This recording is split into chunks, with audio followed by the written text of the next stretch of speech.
Nigerian General Martin Luther Agwai has a difficult and dangerous assignment. Good morning. How are you all? He's the commander of UNIMID, the United Nations African Union mission in Darfur. His job? To keep the peace in one of the world's bloodiest and most protracted conflicts. I try to remind the whole world that if we believe that there are difficulties, there are challenges, there are things that need to be done in Darfur, then we need to put our money where our mouth is. Caught in the middle of a war between Sudanese government forces and heavily armed rebel groups, UNIMID is undermanned and outgunned. After 5 years of fighting and as many as 300,000 people dead and 2.5 million displaced, the UN is meant to be bringing an end to this war.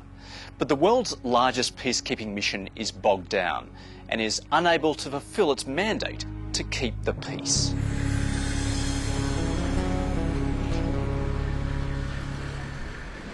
Presently in Darfur, there is no peace to keep. That makes our job more difficult. In the searing heat of Darfur lies El Fasher, the capital of North Darfur.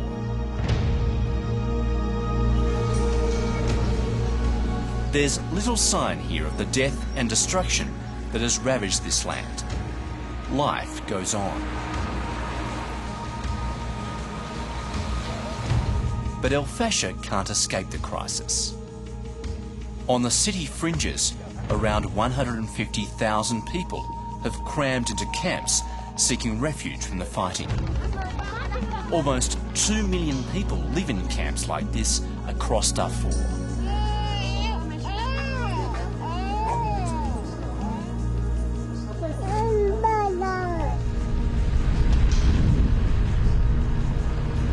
On the other side of the city, another camp. This is where the UN and the African Union have joined forces for their mission in Darfur.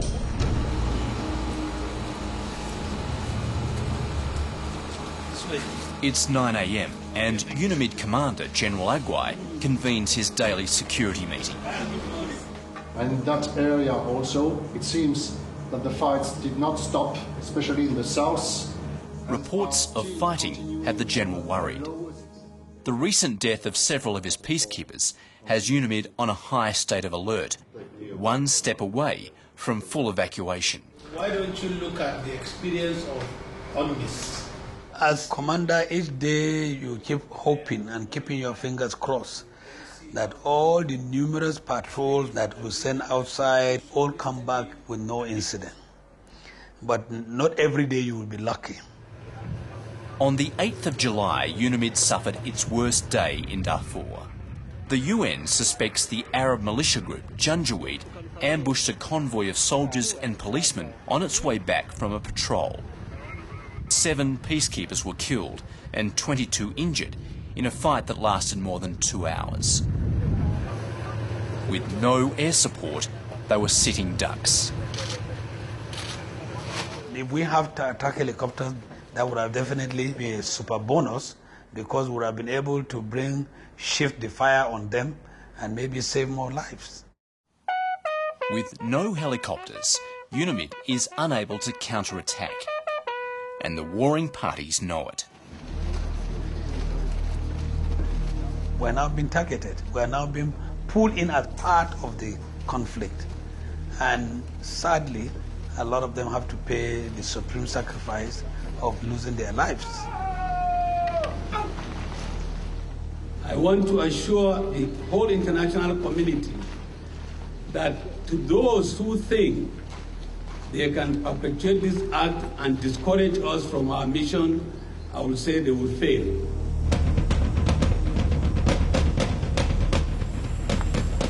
The problem for UNIMID is that Janjaweed has support in high places. The UN accuses the Sudanese government of directing the Arab militia. Accusations that It's an accusation Sudan's presidential advisor on Darfur denies. First of all, I would say very frankly and very honestly, all what is being said in the Western media is deliberate distortion. So you can categorically say that your government is not funding any party in the conflict? Definitely. Why should we do? The rebellion is against the government. So why should the government support any group against the other? Except in the sense that we have always opened our doors for those who would like to come for peace, for those who would like to negotiate with us. Only 2 rebel groups have been willing to negotiate with the government and sign the Darfur peace agreement.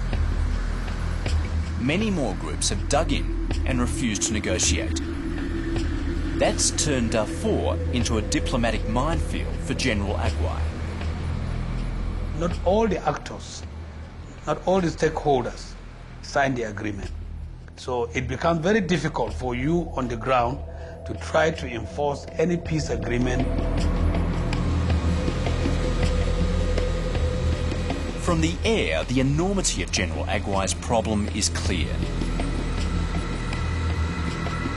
He's been promised a force of 26,000, but so far he has less than 10,000 peacekeepers spread thinly across the hostile Darfur landscape, an area twice the size of Victoria. Peace has proved elusive. What began as an uprising of African tribespeople against the majority Arab government has spread. Rival ethnic groups have been drawn into the conflict as they compete for scarce resources.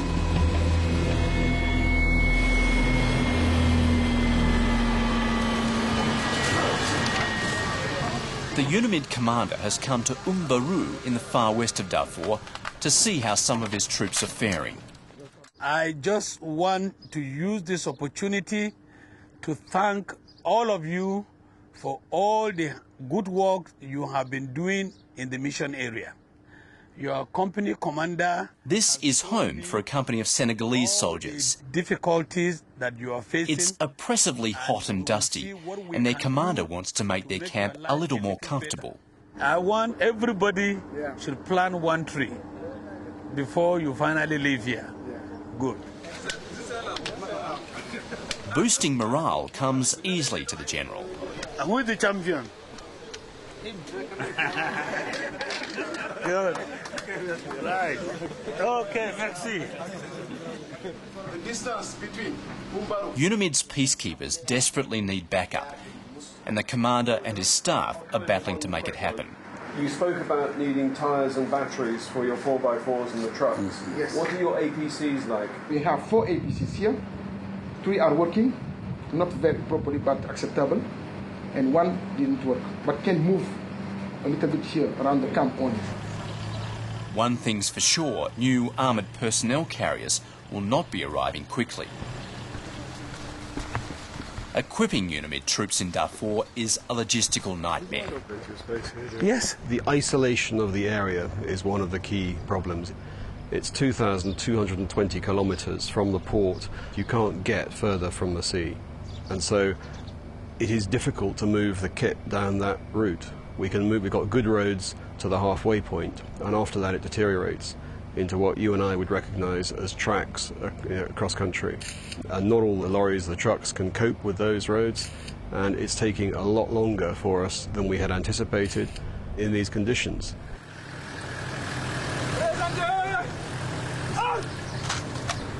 The major thing that most people still don't come to terms with is that the troops that were initially deployed here were deployed to observe and report the implementation of the Darfur peace agreement.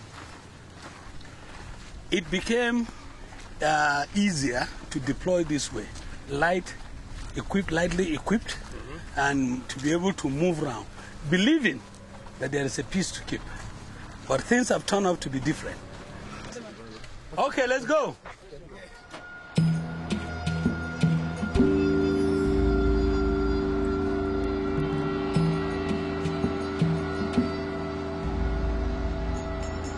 With tensions already high, the general's problems could be about to get considerably worse.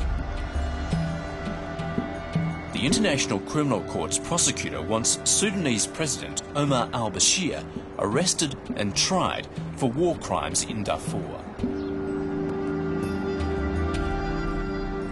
This would likely mean a backlash against UNAMID.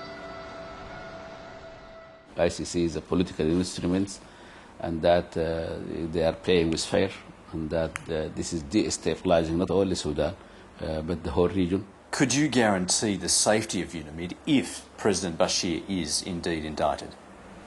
Well, security is not something that can be guaranteed by somebody, and it's the state in the country. Would you ask UNAMID to leave? We will look in all whole options that we have then, and we'll discuss it very thoughtfully, and we'll take the right decisions then, inshallah. The International Court is working on judicial issues. We belong to two different organizations. We have two different approaches. Yes, any action each of us take may have effect on the other. Thank you very much. Meanwhile, General Agwai must focus on the immediate threats. And next stop is Tine, on Sudan's western border. These peacekeepers are in a very delicate position here. Just over there is Chad, a country which is being accused of sponsoring many of the rebels. This is one of the areas that really we have to build up to be able to monitor and maintain a full picture of what happens between the two countries. For a lasting solution to the Darfurian crisis, we must have a final solution to the Chad-Sudan problem. Chad and Sudan are seen as fighting a proxy war in Darfur. Both governments accuse each other of funding rebels to launch cross-border raids. Those Chadian-backed rebels have already sent a warning to the Sudanese.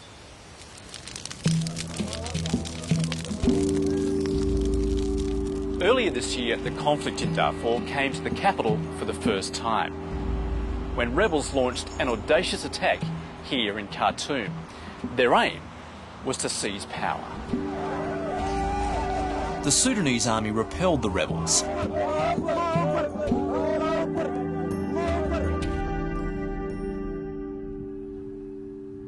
Since then, the army's gone on the offensive, launching a series of attacks on Darfur camps for the internally displaced. The government believes the rebels have infiltrated these camps and are using them to launch counter-attacks. Because these people were very well entrenched in the camps, they mobilized and they started to shoot the police before the police reacted. But isn't it inevitable that innocent people will be killed? It's definitely innocent people were killed. Definitely that was very unfortunate, and definitely it is something regrettable, and I think a clean job should be done to take these people out of the camp without, if possible, hurting any civilian. But I ask you, is that the only case in Sudan? Well, very few wars have had 300,000 people dead and 2.5 million displaced. It was not 30,000. How that was the number what was said by the British ambassador or whatever in the UN, and he regretted it. Well, the United Nations says the estimate is 300,000 people dead. That was not the United Nations. It was somebody in the United Nations who is a British ambassador or envoy or whoever. What's your estimate? How many people have died in this conflict? I don't want to say a wild number, really. And I heard estimates of 10,000. I heard something like this, and I don't think the number is very big, actually. This is a gross understatement. Both the United Nations and African Union say 300,000 have been killed as a result of the conflict, most of them because of malnutrition. The government has extended its offensive beyond the camps and is now attacking rebel strongholds south of El Fasher. We were on hand when one of the most heavily armed guerrilla groups rolled into town. It looked as though tensions could flare as they eyed off government troops. But instead, there were to be no hostilities this afternoon. In a surprise move, the Sudanese government and a faction of the rebel forces are meeting here to try to find some common ground and find a way to end weeks of fighting. Mini Manawi, the leader of a faction of the Sudanese Liberation Army, made a rare public appearance. A key player in peace negotiations, he was one of the rebel leaders to sign the Darfur peace agreement with the government. But he's threatening to abandon the deal after his soldiers were targeted by the Sudanese military. A frantic afternoon of talks ensued, involving Sudan's vice president and even the US ambassador. Where are you?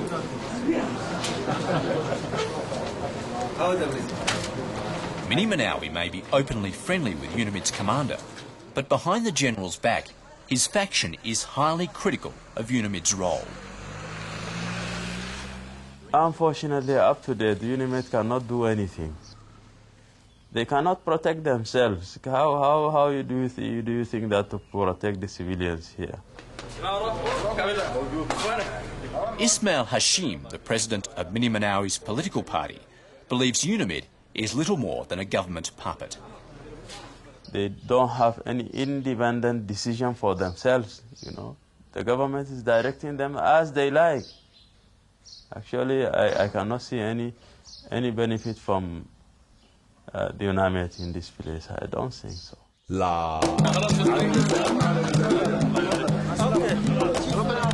With the formalities completed, it was time to leave.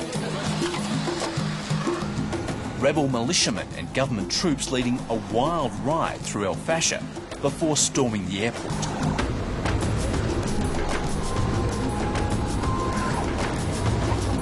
Rebel leader Mini Manawi was clearly savouring his role as peacemaker under the terms of the Darfur peace agreement, known by everyone here as the DPA.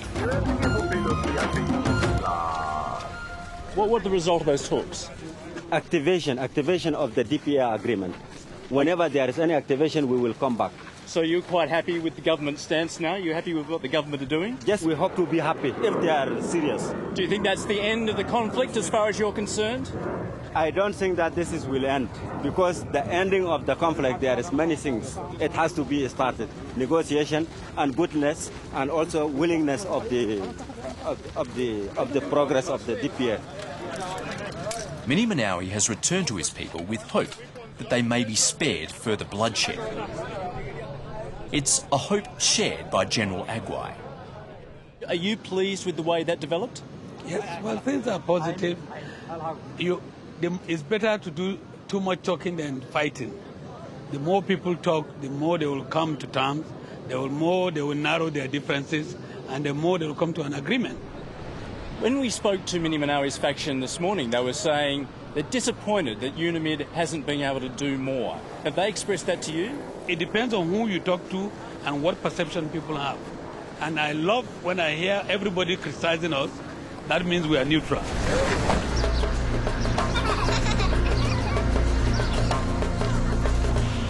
Neutrality may be one objective, but UNAMID's commander knows that his mission will only be successful if peace returns to Darfur.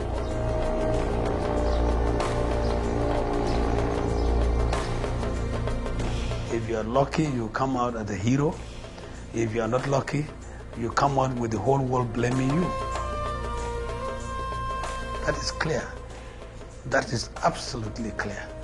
But one thing that nobody will take away from me, nobody will take away this from me, that I am ready to give my best. And if my best brings out peace in Darfur, I will be happy for it. If my best doesn't, I will leave being satisfied that I have rendered my best, but my best was not good enough.